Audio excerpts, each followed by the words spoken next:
എം.ടിയുടെ രണ്ടാം ഊഴത്തെ കുറിച്ചിട്ട് ഇപ്പൊ നിലവിലൊരു വാർത്ത വന്നിട്ടുണ്ട്. വേറൊന്നുമല്ല, നമ്മൾ ശരിക്കും രണ്ടാം ഊഴത്തിൽ ഭീമനായിട്ട് നമ്മൾ കാണാൻ ആഗ്രഹിച്ചിരുന്നത് ലാലേട്ടനെയായിരുന്നു. പക്ഷെ അതിന് ചിലപ്പോൾ ഒരു മാറ്റം വന്നേക്കാം. ആ ഒരു കഥാപാത്രം ഋഷഭ് ഷെട്ടിയിലേക്ക് എത്തിപ്പെടാം എന്നുള്ള രീതിയിലുള്ള വാർത്തകളാണ് വന്നുകൊണ്ടിരിക്കുന്നത്. ഇത്തരമൊരു തീരുമാനം എത്രത്തോളം അനുയോജ്യമാണ് എന്ന് ഇപ്പോൾ പറയാൻ പറ്റില്ല. കാരണം എന്താ വെച്ചാൽ, ഒരുപക്ഷെ രണ്ടാം ഊഴം വായിച്ചിട്ടില്ലാത്തവർക്ക് ഭീമൻ എന്ന് പറയുന്ന കഥാപാത്രം, ആ ഒരു കഥാപാത്ര നിർമ്മിതി ഒരുപക്ഷെ കൂടുതലായിട്ടും ആകാര വടിവിലും കായബലത്തിലും അതേപോലെ തന്നെ ഫിസിക്കലും ഒക്കെ അങ്ങനെയുള്ളൊരു ചിന്തയാണെങ്കിൽ ഒരുപക്ഷെ ഋഷഭ് അതിന് അനുയോജ്യമാണെന്ന് എന്ന് നമുക്ക് തോന്നിപ്പോകും.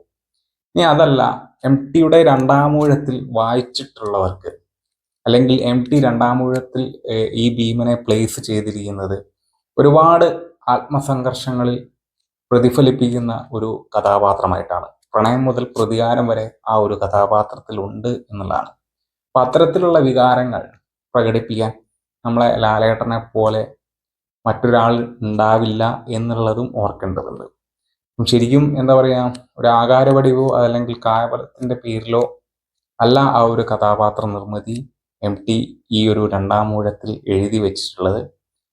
അപ്പൊ എം.ടിയുടെ ഒരു ഭാവനയിൽ എനിക്ക് തോന്നുന്നത് ഏറ്റവും അനുയോജ്യമായിട്ട് ഈ ഒരു കഥാപാത്രത്തെ ചെയ്യാൻ നമ്മുടെ ലാലേട്ടനെ പോലെ ഒരാൾ വരില്ല എന്നുള്ളതാണ്. എന്തായാലും ഈ ഒരു രണ്ടാം ഊഴം എന്ന് പറയുന്ന ആ ഒരു സിനിമ, ഈ ഒരു പ്രൊജക്ട് കുറച്ചുകൂടി നേരത്തെ തന്നെ വരേണ്ടതായിരുന്നു എന്നാണ് എനിക്ക് തോന്നിയിട്ടുള്ളത്.